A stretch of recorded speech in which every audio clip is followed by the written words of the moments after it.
pesquisas eleitorais. Qual a sua meta nesses últimos dias de campanha para tentar tirar essa cristalização da Rosinha e possibilitar, junto com os demais candidatos, a ida para o segundo turno?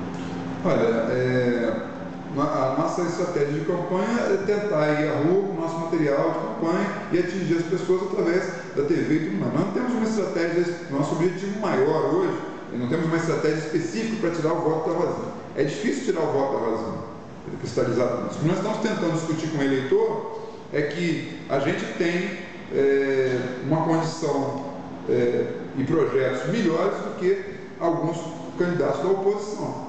Porque são pessoas que já têm, infelizmente, essa é a dura realidade nossa de campanha, para pessoas que estão melhor estruturadas na campanha, em termos materiais, em termos de... Eles podem pensar em tirar o voto da Rosinha. Ele tem que ir nos bairros, tem que visitar toda a cidade, tem que estar apresentando projetos que possam.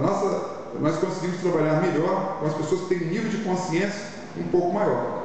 Porque são pessoas que estão avaliando mais qualitativamente, em mais detalhes, a campanha. E vai perceber que nós temos um compromisso maior com a transparência, e vai perceber que nós temos um compromisso maior com a questão do rigor nas contas públicas, vai perceber que nós temos projetos integrados no sentido de tirar a faixa da população que está na faixa da exclusão e que também dotar o município de uma condição para o século XXI.